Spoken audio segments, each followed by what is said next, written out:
The fluorescent light above my tiny Chicago apartment flickered as I balanced a chipped bowl of instant noodles on my lap, the steam curling into the air like a reminder of how small my life had become.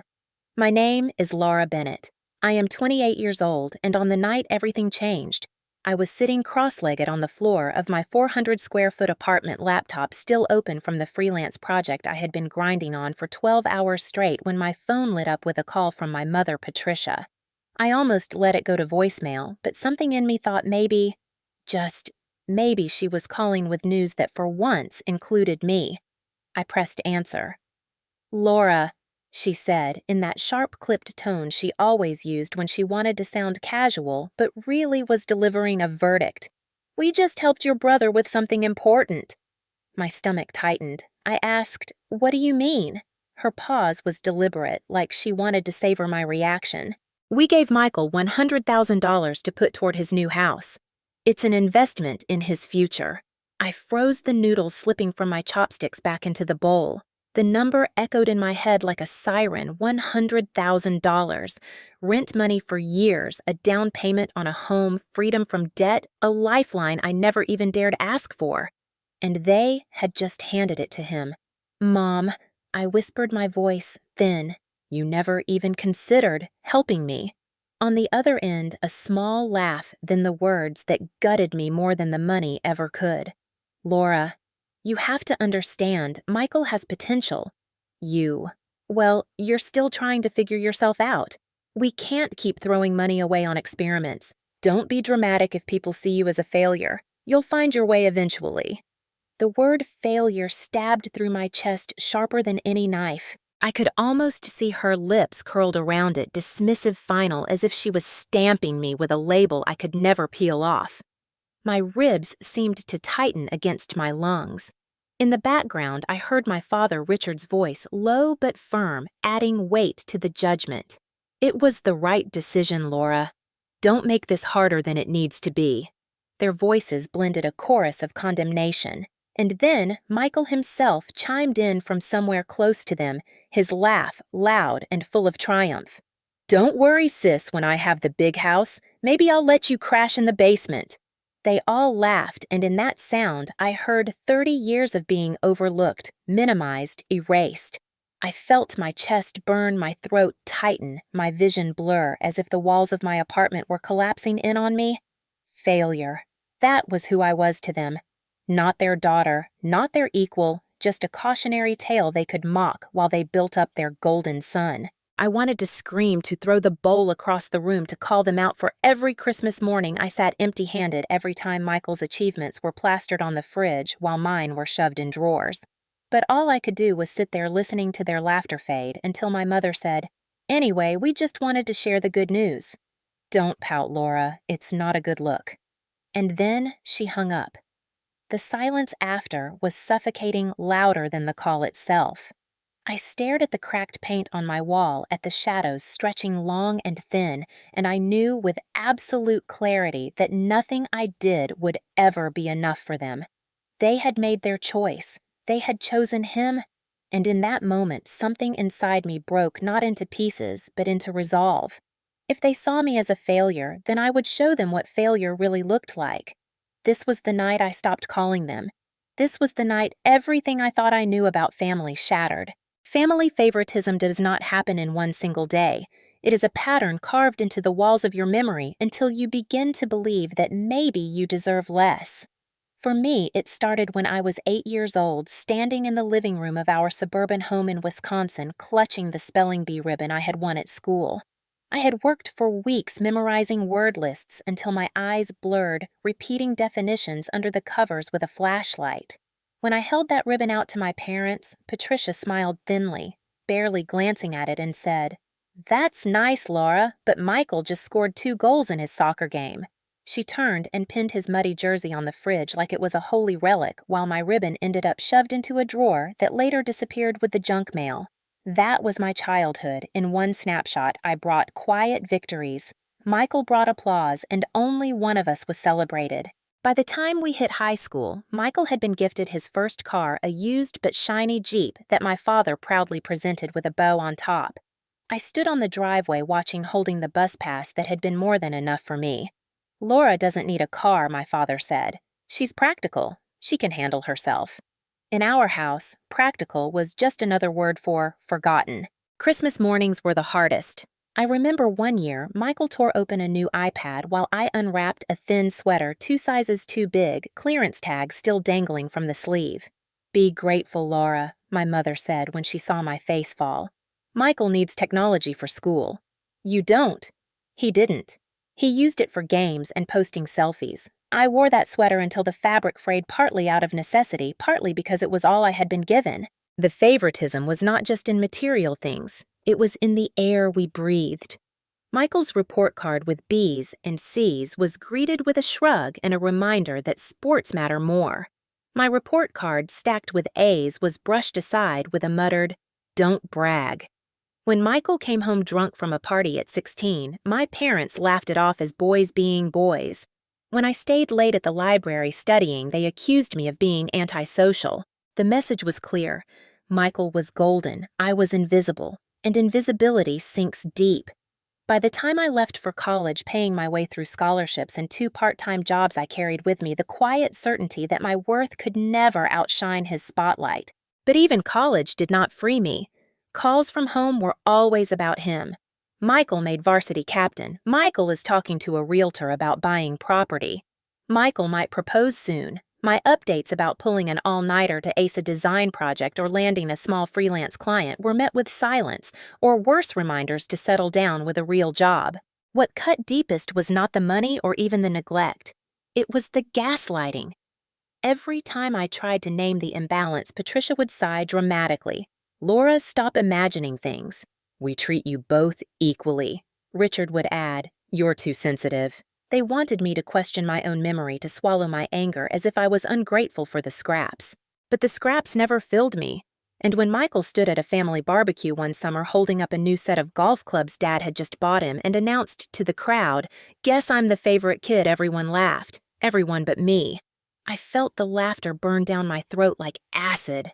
These memories came rushing back as I sat alone after that phone call about the $100. The truth was, I had known all along. I had seen it in every Christmas, every birthday, every overlooked achievement.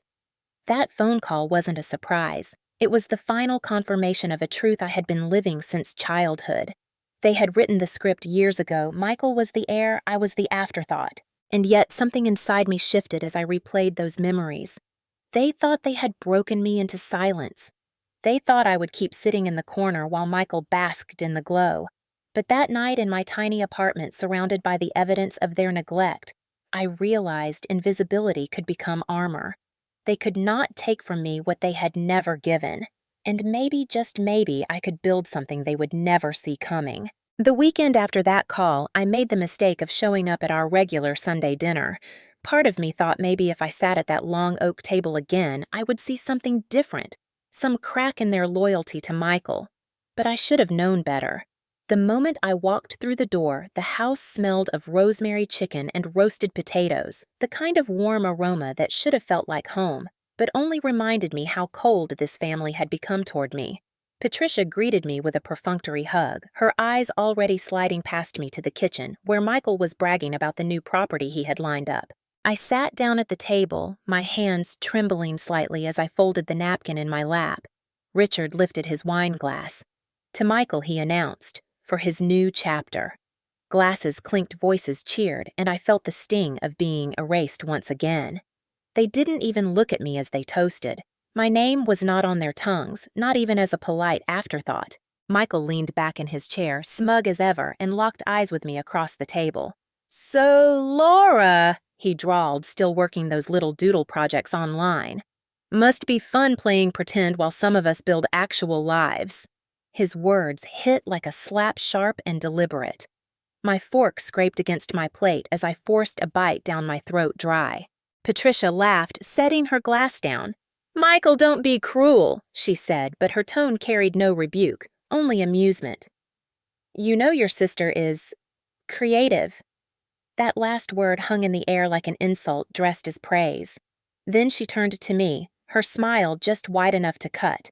Sweetheart, maybe, if you had a real job like your brother, we could feel confident investing in you too. But until then, you can't expect us to pour money into hobbies. The table erupted in chatter, a mix of relatives and neighbors who had been invited to witness Michael's victory lap. They nodded approvingly, some chuckling at the joke. It was humiliation served alongside rosemary chicken, and I was expected to swallow it without protest. I tried to steady myself, but Michael wasn't done. He picked up his fork and gestured toward me like I was an after-dinner anecdote. Honestly, it's good you're here, sis. Maybe you can see what success looks like. When the house is ready, I'll give you a tour of the basement. I'll even let you crash there when you finally give up on your little art thing. Laughter broke around the table again, sharp and cruel, ricocheting off the walls and digging into me like shards of glass. For a moment, I thought I might cry right there, let them see just how much they had gutted me. But something inside me hardened instead. I felt my lips curl into a tight smile. I raised my glass not to toast Michael, but to shield myself as I studied each of their faces.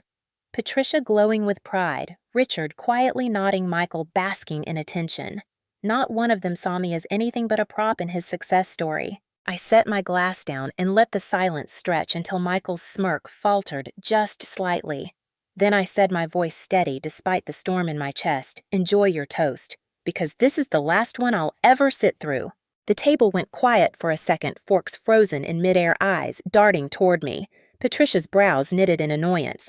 Richard's jaw tightened. Michael looked amused. "What's that supposed to mean?" Patricia asked, her voice sharp now. "It means I'm done," I said. "I'm done playing the failure so you can keep pretending he's the success. You gave him $100,000. You called me nothing. That's the story you want, fine. But you won't get to keep me around to laugh at anymore." Michael chuckled, shaking his head. "You're overreacting. Again, classic Laura." But I wasn't overreacting. I was finally reacting. I stood up my chair, scraping against the hardwood. The sound cut through the silence louder than any shout could have. "Enjoy your meal," I said, and I walked out. My pulse hammering in my ears, every step away from that table heavier with finality. I didn't look back. I couldn't, because if I did, I might have seen the smirks, the dismissive waves, the familiar gaslighting waiting to drag me back into place. But I had already decided. That dinner was the last time they would feed me humiliation. It was the night I decided I would never again sit at their table as the failure they created. It was the night I realized leaving was the only way to survive. When I got back to my apartment that night, the air felt heavy, suffocating, like the walls themselves had absorbed every insult I had swallowed at that table. I sat down on the floor where the noodles from the other night still stained the carpet, pulled out my phone, and stared at the screen. Messages from Patricia blinked across the top little blue bubbles filled with fake concern. "Laura, don't take things so seriously. We only want what's best for you. Don't make this worse than it is." I scrolled my hand, trembling, my chest tight, reading each line like a dagger dressed in silk. They wanted to erase what they had just done, smooth over their cruelty with dismissive words. Convince me that my memory was flawed, that my pain was overreaction. My father sent one too brief and cold. "Michael deserves support. He has a family to think about. You're single. You'll be fine." That one nearly made me throw the phone across the room. Fine. I would be fine, but not because of them. I opened a blank email draft, and for the first time in my life, I decided to put my truth in writing. Not for them to twist, not for them to laugh at, but for me to claim. My fingers hovered before the keys, and then the words poured out like blood from an open wound. "Until you can see me as more than a failure, do not contact me again. I am finished being the shadow you mock to make Michael shine brighter. This is not anger. This is survival. Goodbye." I read it 3 times, hit send, and then blocked their numbers. The silence afterward was immediate, terrifying, liberating. I stared at the blocked notifications, waiting for panic to hit, waiting for the familiar guilt to come crawling back. But what rose in me instead was something new, resolve. For years, I had begged for scraps of recognition. I had endured every slight, every comparison, every dismissal. I had prayed that if I worked harder, if I earned more, if I became impressive enough, maybe they would see me. That night, I understood the truth. They never would. They didn't want to. And I wasn't going to waste another breath begging them to love me in a language they didn't speak. I closed the laptop and looked around at the tiny space I had carved out for myself. Peeling paint thrift store furniture, a fridge that rattled when it hummed, but it was mine. Every bill paid came from hours I had worked. Every crumb in that apartment was earned with my hands, my mind. They couldn't take that from me. Still, the silence was not gentle. It roared in my ears. There is a grief in cutting ties, even when those ties are strangling you. I wrapped myself in a blanket and cried until the sky began to turn gray outside the window. Not because I wanted them back, but because I was finally burying the hope that they would ever be the family I needed. When the morning came, the tears dried and I sat up with puffy eyes and a sore throat. I realized something else. If I wasn't going to be their failure, then I had to decide what success meant for me.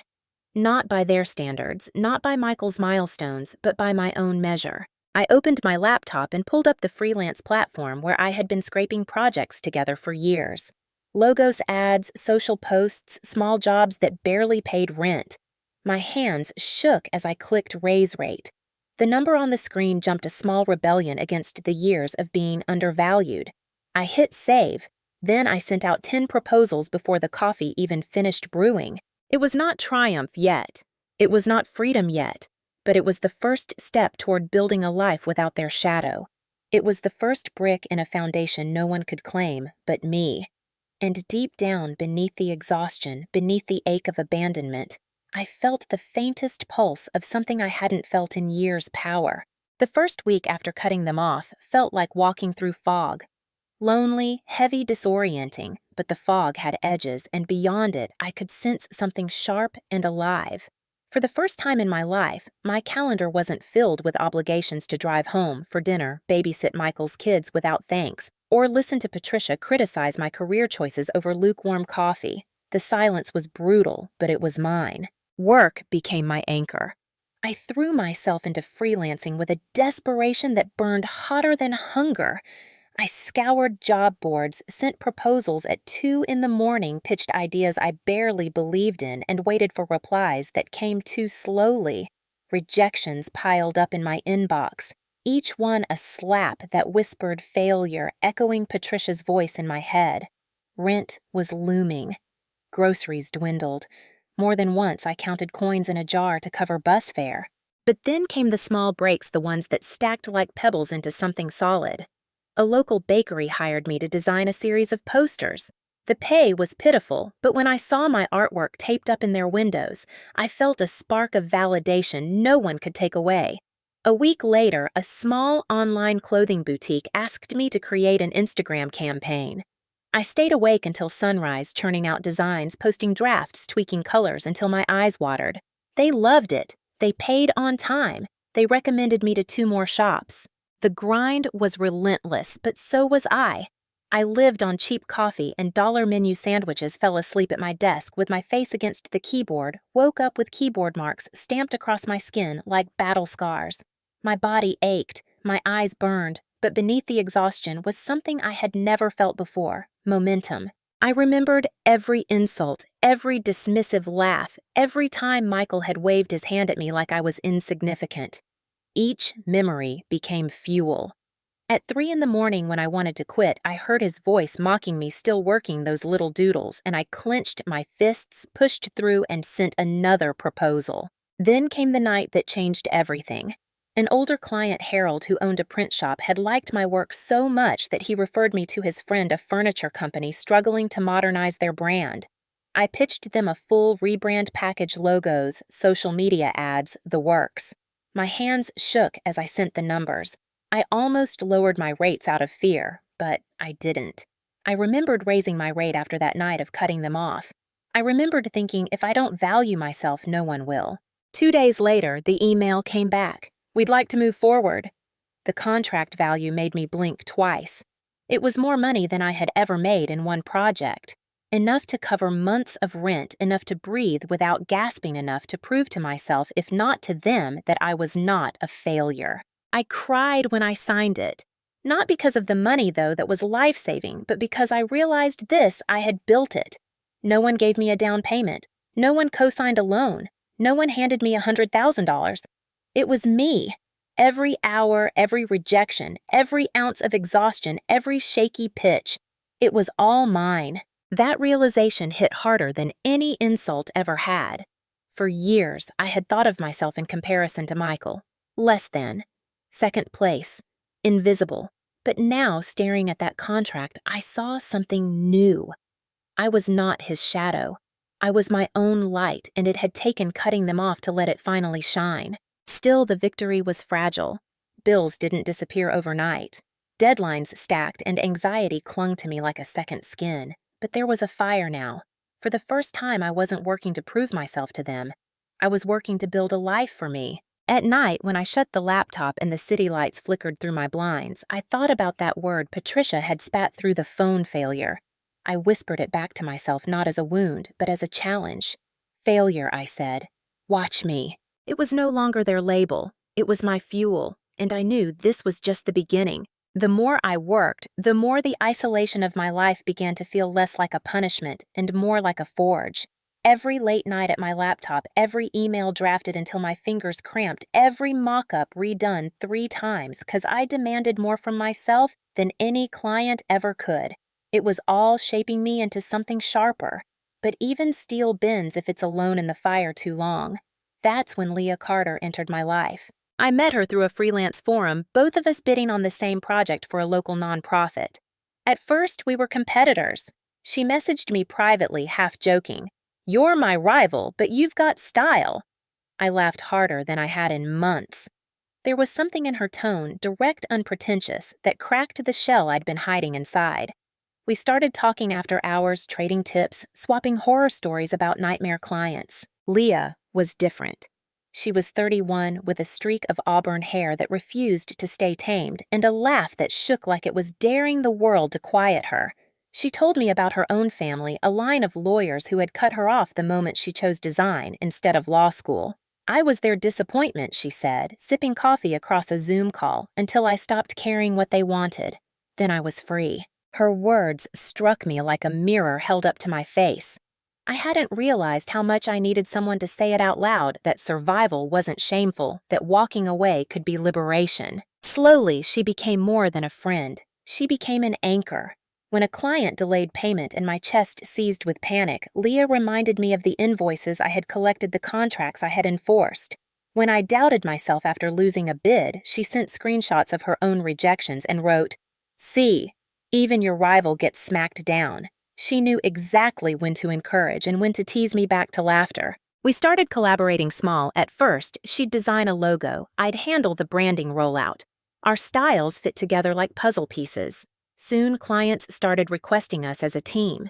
It was easier to push through 12-hour days when someone else was on the other end of the call at midnight, still sketching, still caffeinating, still refusing to quit. What surprised me most wasn't just her skill or her solidarity. It was the way she saw me. Not as a failure, not as Michael's lesser shadow, but as someone who deserved to be respected. She said it casually, like it was obvious, and it rattled me because for my entire life it hadn't been obvious at all. One night after a marathon work session, I confessed to her about the 100,000, about Patricia's words, Richard's silence, Michael's mockery. I expected her to pity me. Instead, her eyes burned with anger. "Laura," she said, her voice low but steady, "that money doesn't mean he's ahead. It means he's dependent. You're not. They can call you a failure all they want, but you're the only one standing on your own feet." Her fury on my behalf did something no pep talk ever could. It made me believe her. From then on, I wasn't just surviving. I was fighting for something bigger. Not revenge, though. The thought of one day shoving my success in their faces kept me warm on cold nights, but proof. Proof that the girl they labeled a failure could build a life so undeniable that even they couldn't gaslight it away. Leah didn't try to replace my family, but she reminded me that chosen family exists. Every inside joke, every shared deadline, every long call stretched past midnight became threads in a new kind of bond. And in that bond, I found strength I didn't know I had. I didn't know then just how much I would need her, or how much the life we were quietly building together would stand in stark contrast to the one my family thought I could never have. All I knew was that with Leah beside me, failure no longer felt like a label. It felt like the beginning of a story I was finally writing for myself. Momentum carried me into places I had once thought were locked away from people like me. With Leah's help, our little partnership snowballed into something resembling a real business. We designed campaigns for a local gym, then a cafe, then a regional clothing store. Each success bled into the next. My calendar filled, my bank account finally crept above zero, and for the first time I could exhale without fear of overdraft fees. But the true turning point came in the form of an email with the subject line, Brand Consultation Proposal, Alderwood Interiors. Alderwood was not just any furniture company. They had been in Wisconsin for nearly 50 years, a family-run brand that had been bleeding relevance in the age of sleek online competitors. They needed rebranding badly, and through a chain of referrals that traced back to Harold and his print shop, my name landed on their desk. I sat staring at the email for nearly an hour, my cursor hovering. This wasn't another $500 project. This was a contract that could decide whether I stayed afloat or soared. Leah sat across from me in the cafe we'd made our second office, sipping a latte and watching me freeze. "Laura," she said, "send it. Stop doubting. They need you more than you need them." Her confidence became my spine. I drafted a pitch deck with trembling hands, poured every ounce of design instinct I had into it, and sent the numbers higher than I had ever dared before. My rate felt audacious, almost reckless. When I hit send, I closed my laptop and muttered, "Well, there goes nothing." 2 days later, Alderwood replied, "We'd like to move forward with your proposal." I screamed so loud, Leah nearly spilled her coffee. It was more than validation. It was a contract worth 6 figures, the kind of deal Michael had only ever dreamed about when he spoke of investments with Dad nodding along. Suddenly, I was not the failure tinkering with doodles in a cramped apartment.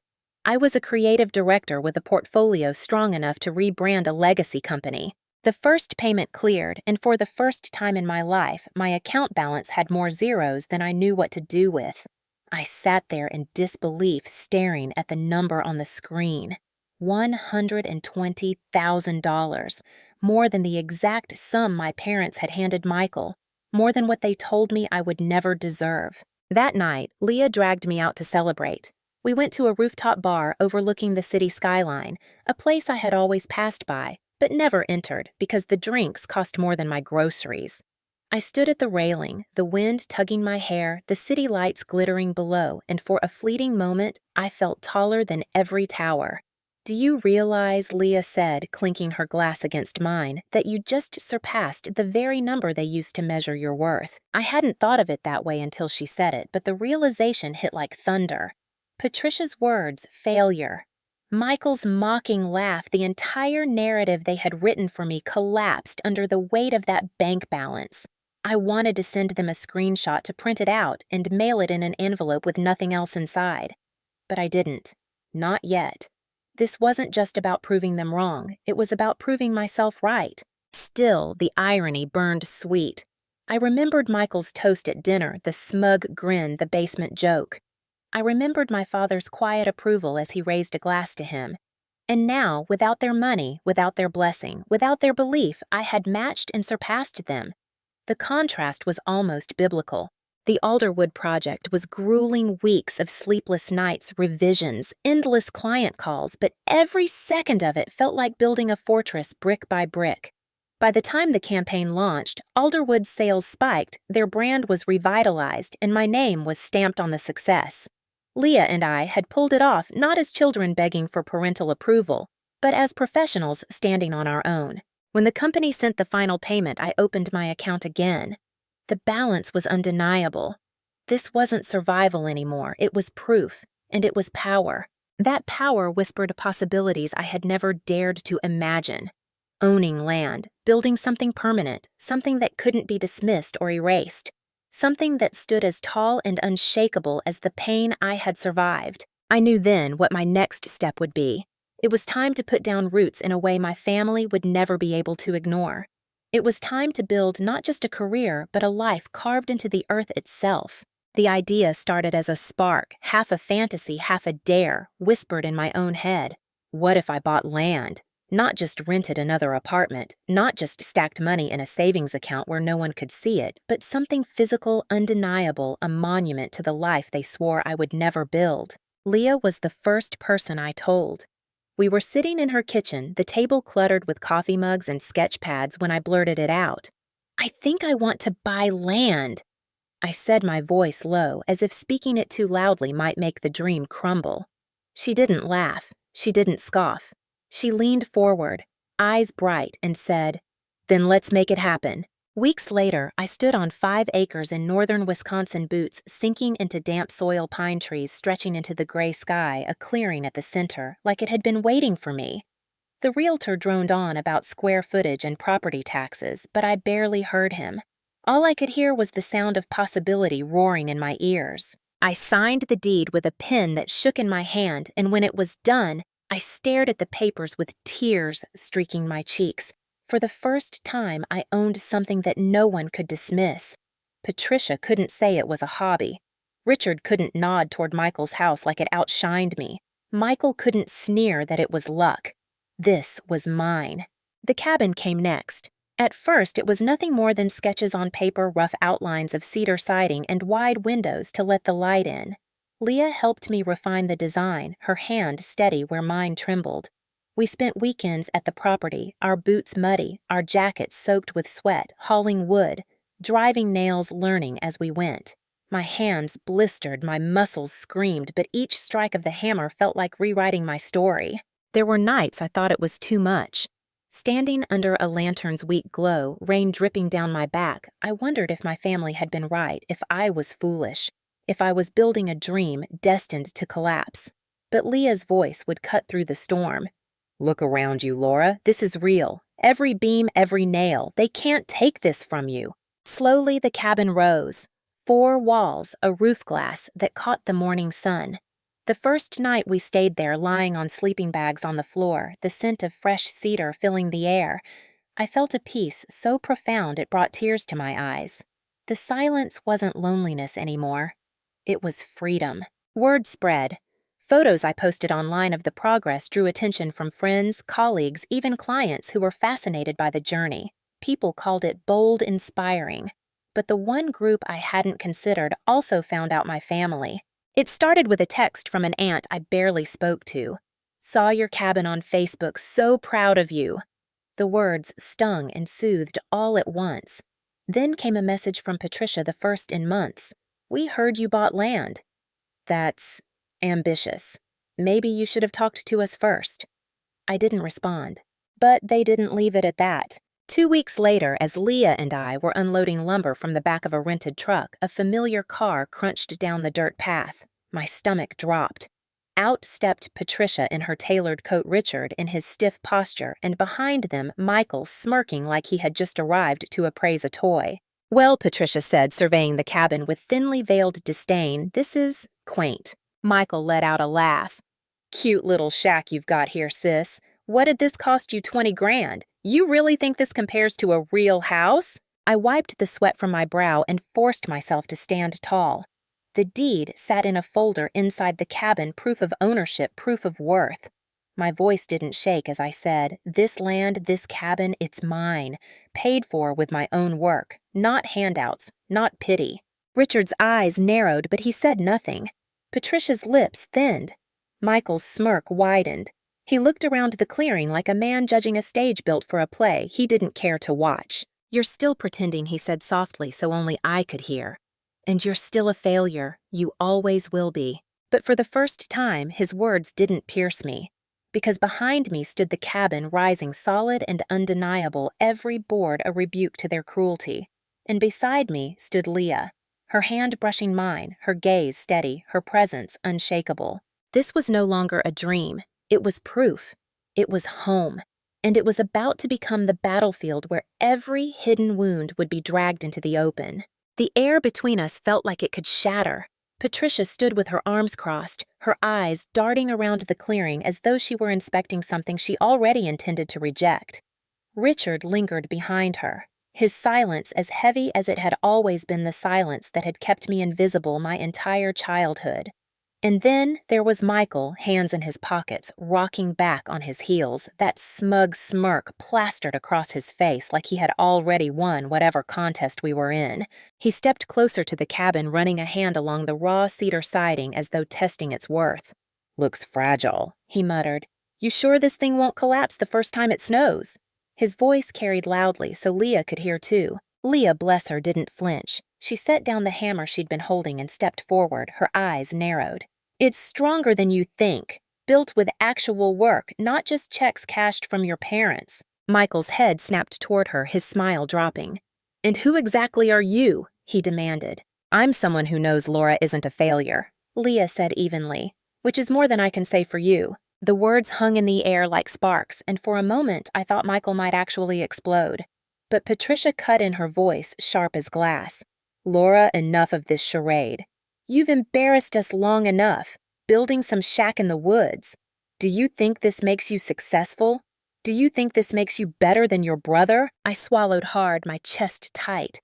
"I don't think I'm better," I said quietly, but my voice grew stronger with every word. "I think I'm finally free.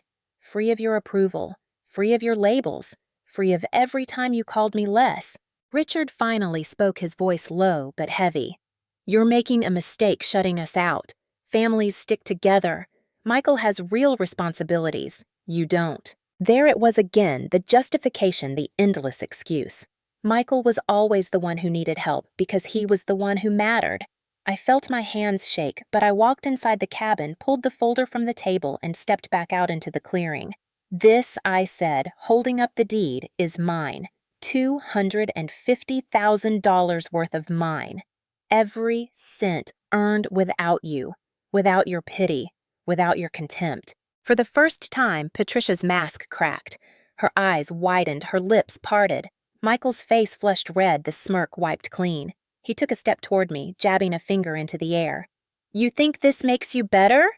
You think this means you won?" I invested.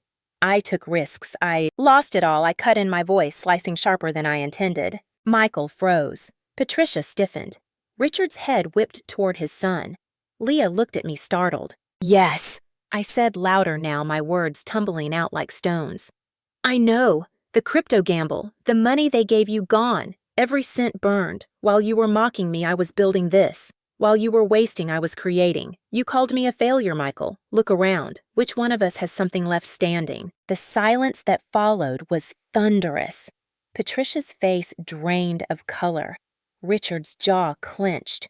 Michael's eyes darted, furious and desperate, as though he could claw the words back into my throat. But they couldn't. The truth was out raw and blinding. I lifted the deed higher. "You gave him everything. You gave me nothing. And here we are. He has debt. I have this. Tell me again who the failure is." Patricia tried to recover her voice, sharp, trembling with rage. "Don't talk to us that way. We are your parents." I met her gaze and felt something settle inside me, solid as the beams of the cabin behind me. "No, you're Michael's parents. You never were mine." Her mouth opened, but no words came. For once, her voice failed her. Richard turned away, his silence finally looking like shame instead of indifference. Michael stormed toward the car, muttering curses, slamming the door hard enough to make the trees shiver. Patricia lingered, staring at me as though she could will me back into the role she had written for me. But I didn't flinch. Leah's hand brushed mine, grounding me, reminding me I wasn't standing alone anymore. Eventually, Patricia followed Richard and Michael back to the car.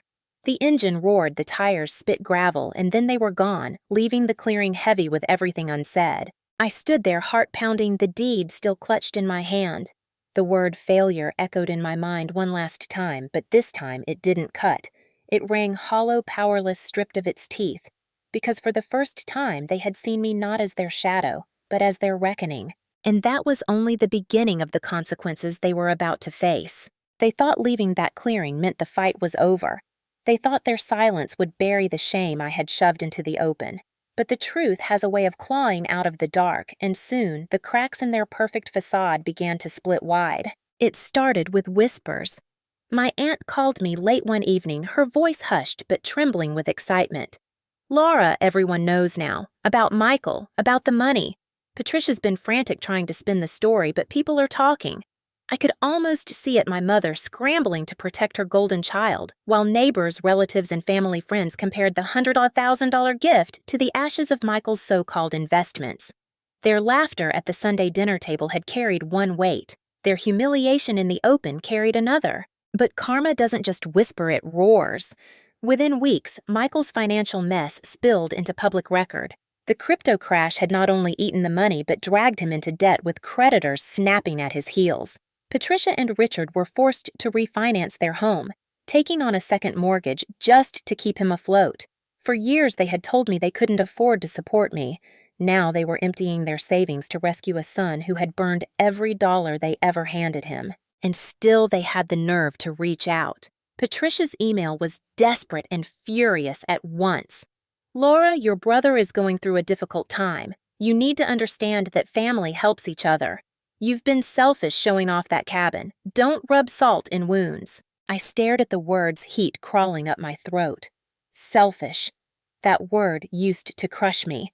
Now it made me laugh, dark, bitter laughter that echoed through the empty cabin walls. Selfish. After years of being their unpaid babysitter, their errand runner, their invisible child, after building this life from nothing but my own blood and sweat, I didn't reply. Instead, I printed the email and pinned it on the cabin wall like a trophy, a reminder of how far I had climbed beyond their reach. Still, the storm escalated. One afternoon, Michael showed up again, this time, alone, reeking of whiskey, eyes red-rimmed, fists clenching and unclenching at his sides. He stumbled into the clearing and sneered at the cabin like it was mocking him. "You think you're better than me now?" he spat. "You think this shack makes you something?" I stood on the porch, arms crossed, my phone in my hand, with the record button glowing. "This isn't about being better," I said calmly. "This is about surviving without handouts." His face twisted, fury and shame tangled into something ugly. He raised his hand like he might strike me, but stopped, his whole body trembling with restraint or weakness, I couldn't tell which. "You ruined everything," he hissed. "You told them about the money." "I didn't have to," I replied. "Your failure did that all by itself." For a moment, I thought he would break, that he would collapse right there in the dirt.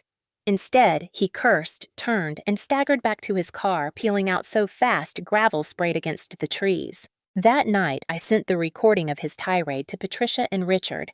No note, no explanation. Just proof of who their golden child really was. Their reply never came. But silence can be louder than words. They stopped showing up. They stopped pretending. And in that silence, their empire of favoritism crumbled. Relatives whispered behind their backs. Neighbors pitied them.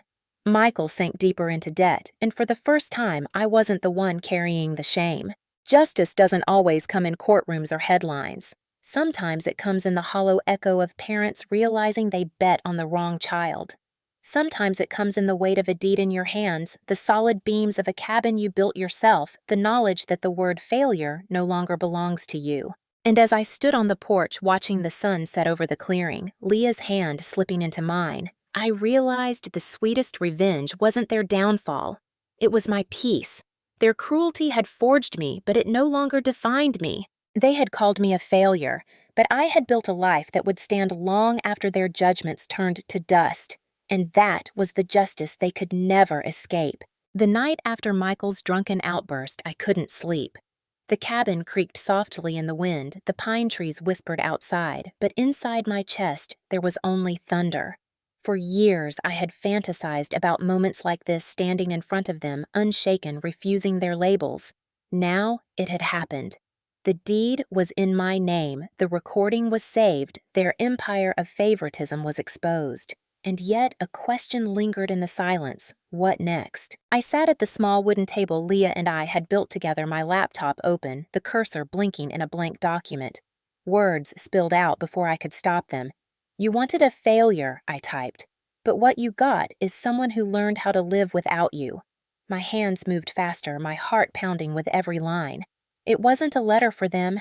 It was a manifesto for me, a declaration that I would never again let their definitions shape my life. The next day, Patricia called.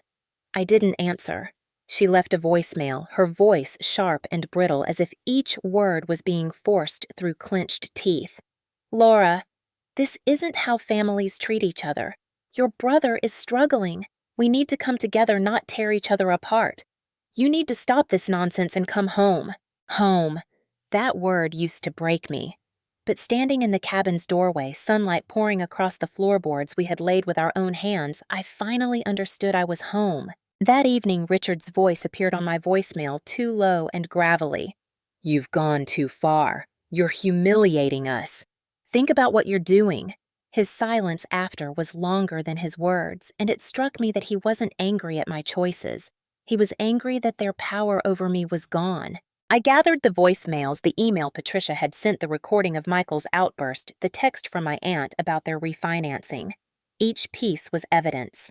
Evidence of gaslighting, favoritism, financial mismanagement, and abuse. For years, they had written me out of their narrative, but now the record spoke for itself. That weekend, I invited my aunt and a few close friends to the cabin. We sat around the wooden table, the evidence spread out like puzzle pieces. I played the recordings, read the emails aloud, showed them the deed, the invoices, the contracts. By the time I finished, the air was thick with silence.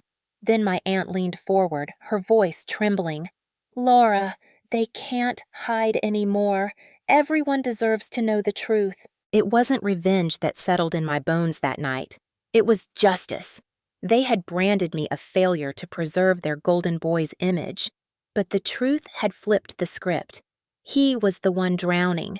They were the ones scrambling. And I was the one who had risen steady and unshakable. The next time Patricia called, I answered.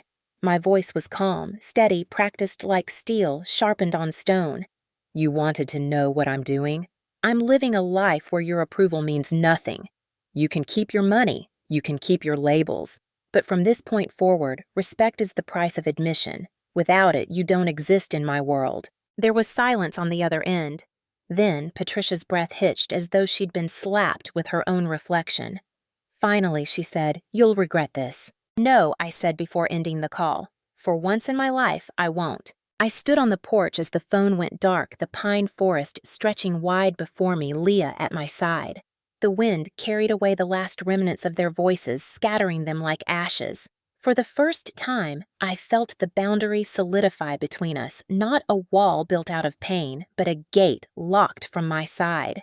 And I knew with a certainty sharper than any insult they had ever hurled that I would never open it for them again. Autumn arrived in Wisconsin with a blaze of gold across the treetops. The cabin smelled of cedar and coffee, the windows glowing with the light of a fire that Leah had coaxed to life in the stone hearth. I sat on the porch with a blanket draped across my shoulders, the chill in the air sharp against my skin, but comforting in its honesty. Nature didn't lie to me. The trees didn't call me a failure. The silence didn't mock. Everything around me was mine, hard-won and undeniable.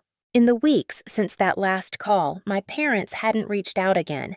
Not a text, not an email, not even an insult. Their silence was no longer heavy. It was hollow, stripped of the power it once held over me. Word spread quickly among the extended family and the community. Michael's losses were whispered about at grocery stores and church potlucks. Patricia's sharp tongue could not shield her from the truth that had cracked open for everyone to see. The golden child had squandered everything.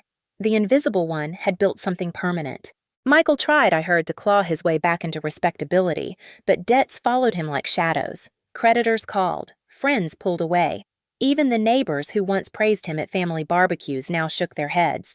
And my parents, they bore the cost. Their retirement drained into his failures. Their pride curdled into shame. I didn't need to witness it directly. I had already seen enough. Justice had played itself out without me lifting a finger. One evening, Leah set 2 mugs of cider on the porch railing and leaned against me. Do you ever wish they'd apologize? She asked softly. I thought about it. For years, I had lived for that fantasy. Patricia's voice finally soft. Richard's silence finally breaking Michael admitting he wasn't the chosen one. But as I watched the sun sink behind the trees, I realized I didn't crave it anymore. No, I said. I don't need their apology. I needed to stop needing them. Leah smiled, her fingers brushing mine. That's freedom. And it was. True freedom wasn't hearing the words I had begged for my whole life. True freedom was knowing I no longer needed them to define me, to validate me, to see me. I spent the winter expanding the cabin, adding a small studio space with tall windows where the light could flood in as I worked. My business grew. Clients came not because they pitied me, not because they were family friends, but because my work had earned its place. Every invoice paid was another reminder I had rewritten my story. Sometimes I still replayed Patricia's words in my mind, failure, but now it sounded almost laughable, like a line from a play that had closed long ago. She could keep her definition. I had built my own. The cabin became more than a home. It became a symbol, proof that survival could bloom into strength, that neglect could harden into resilience. Friends came to visit, sat on the porch swing, marveled at what I had created. My aunt told me she wanted to share my story with others in her church, a story of choosing yourself when your family refuses to. For the first time, my life wasn't a shadow, it was a light. I don't know if I'll ever hear from them again. Maybe one day Patricia will call with apologies rehearsed like lines on a stage. Maybe Richard will send a letter. Maybe Michael will show up desperate for a place to hide. If that day comes, I will meet it with calm, because the gate is locked and the price of admission will always be respect. Until then, I sit on the porch of the cabin I built, Leah's laughter drifting from inside the forest, alive with the hum of crickets. My parents once called me a failure, but as the stars prick open above the pines, I know the truth that they cannot erase. I am more than they ever allowed me to be. I am whole, I am free, and I am finally undeniably enough.